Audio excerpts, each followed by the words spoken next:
Hello, everybody. Again, this is Sree from Biz Buzz, What Matters the Most, uh, sponsored by My Work Belt. My Work Belt is a all-in-one software for service-based small businesses.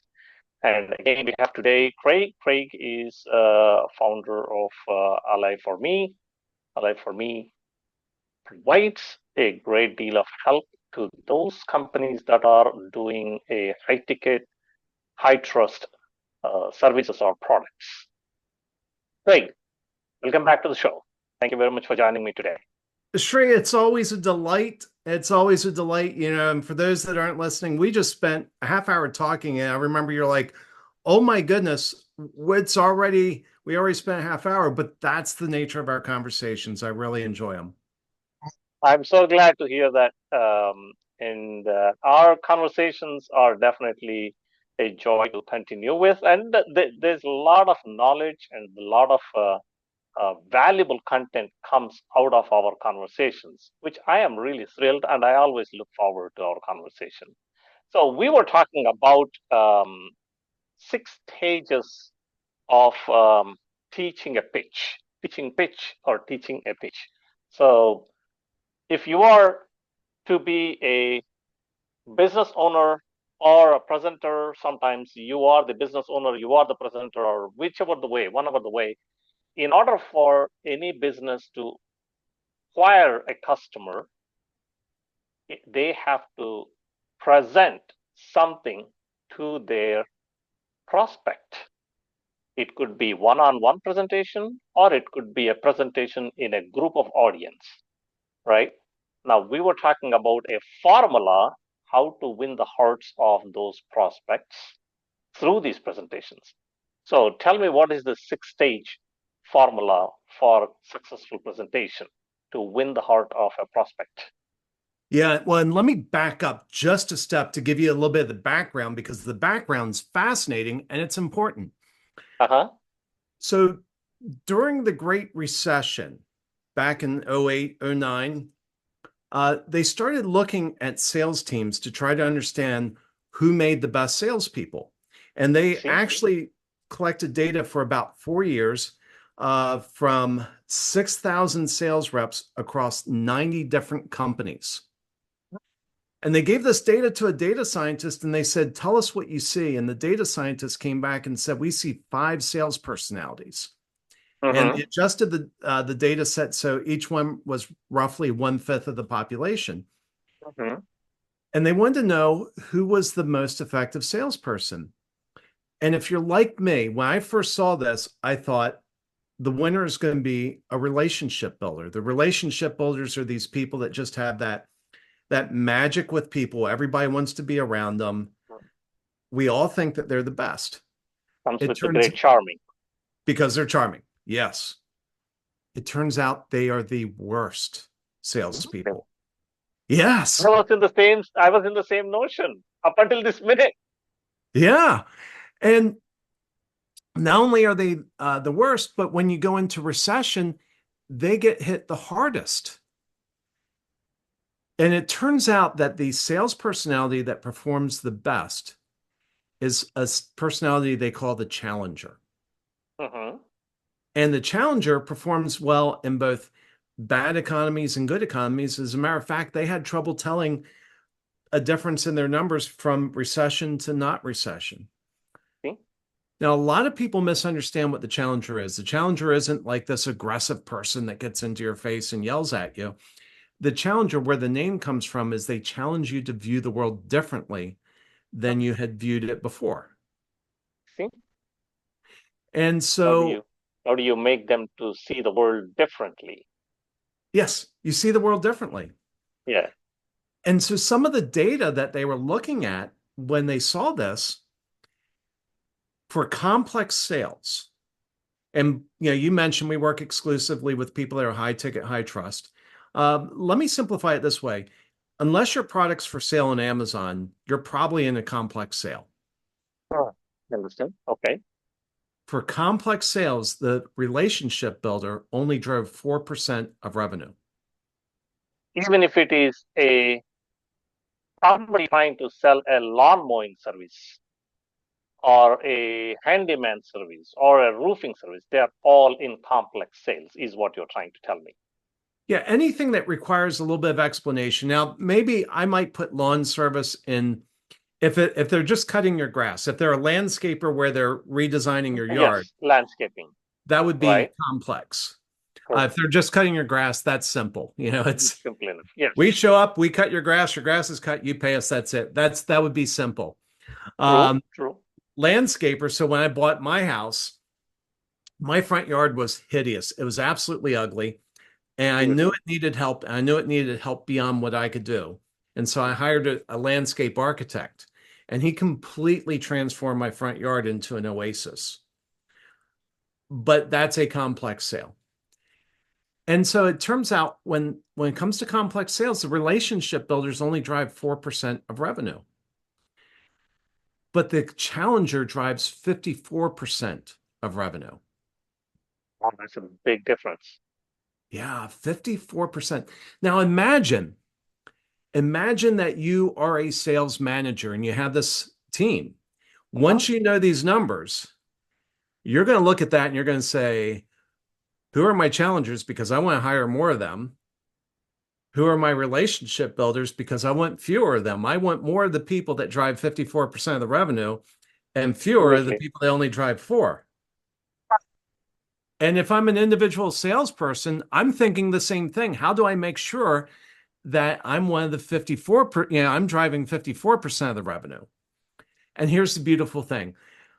When you're talking about a relationship builder, that seems to be a DNA issue. Some of these people, they just have that charm, and I don't have that charm. I wish I did. I don't have that charm. I can Challengers never, have to take a different approach, or challengers are the ones who is taking this 6 stage right. presentation approach. And anybody can do it. It's a method. It's not a personality. It's not a DNA issue. So, what is the stage one? So, stage one is you start off with your customer's big idea. You don't talk Stage about one is big you. idea. Yeah. Big ideas, like for my landscaper, I want my front yard transformed to a state that I can't imagine. I want it to look so beautiful that my neighbors are envious. That's the big idea, Yes. right? So stage two is kind of an aha moment. And the aha moment is my landscaper looked at me and he said, Craig, do you really care about having grass in your front yard? I said, no. He said, we can make this far more beautiful if we just get rid of the grass. That's interesting. Yeah, Yes. Now I have a small front yard. I yeah, live in Texas, but even in Texas, we have small yards. yeah, yeah. And so he added retaining walls and terraces, and it's absolutely gorgeous. It's an oasis. So that's stage two. Is he had to change? I had to have an aha moment, and the aha moment was the path to where I want to be is not by trying to grow better grass, because in Texas in this part of Texas we're on top of limestone. It's hard to grow good grass, I see. and Yeah. So now and that's the stage two, to create an aha moment by that that allows you to think differently, yes. right? Okay. Now the stage three. Stage three is facts, figures, and data that show the perils of the status quo. Okay. Craig, this is Texas. We have over 300 days of sunshine in a year. If you're trying to grow grass in this front yard, which faces west, you will always be disappointed. Yeah. Craig, if you try to grow plants here, that are not native, it's it's your front yard faces west and it's going to look horrible. So stage three is facts, figures, and data that show the perils of the status quo. And stage four is also part of the status quo, isn't it? What is that? Stage four is emotional impact. This is where you have lost hopes, lost dreams, lost life goals by maintaining the status quo. And we didn't have this conversation, but let's say he said, Craig, you told me you wanted to make your neighbors envious. as long as you're trying to grow grass in your front yard, they won't be envious. Look at all their yards. They have grass, but their Have the front yard gravel. doesn't face west. And you will never achieve what you want. But if we can build this oasis in your front yard, when people are walking their dogs, they're going to stop by and they're going to look and they're going to think, wow, I wish that was my front yard. Right. But as long as you stay focused on grass, they're just going to walk by and they're going to say, why doesn't that guy do something with his front yard? They can say it's the same thing. There is no aha moment for them, or um, there is no great feeling for them. And there's no pride for you to have a different and more beautiful front yard. Yes. Right. That's stage 4. Stage 4. Stage 5. Here are the steps. So, Craig, first thing we're going to do is we're going to get rid of all the grass. The second thing is we're going to add retaining walls. We're going to add a tree. We're going to add a tree that that has leaves in the summer, and we're going to add an oak tree. So in Texas, we have live oaks, which is what I originally wanted. Mm-hmm. And those are essentially evergreen. They have leaves all year round. He said, no, we're going to put a red oak because you actually want the western sun facing your house in the winter. You just don't want it facing your house in the summer.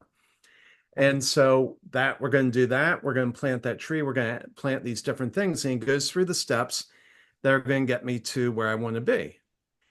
And I'm like, New way. yeah, the new way, the better way. New way, the better way. And why it is the better way. He Yes. gave you all that. And what's the stage 6? Stage 6 is, wow, that sounds really good. What's next? And he says, write me a big check. And and so I wrote him a big check. Well, at the time it felt big. If I told people what I paid for it now, they would be shocked because of Yeah. inflation. But those are the 6 stages. Here's what's really interesting. If you rewind this episode and you go back to the beginning of this episode, if you listen, everything I just presented, I used a 6-stage teaching pitch. I started with the big idea. Big idea. Then the aha moment of this, the relationship builder is not the best salesperson. Then I moved on to facts, figures, and data that showed the perils of the status quo. Then I moved on to the emotional impact. Emotional impact. Then the new way, the better way. And then stage 6 is here's what closing. Closing. And I am the guy to bring your big idea to the reality, and there's nobody else. Yeah. And that bingo, that's where you are creating the closing. Yes. Wow. What a great share today. Thank you very much, Craig. And now here, audience, you all heard about it. 6-stage presentation pitch, which is a proven to be successful in any industry, irrespective of one or other.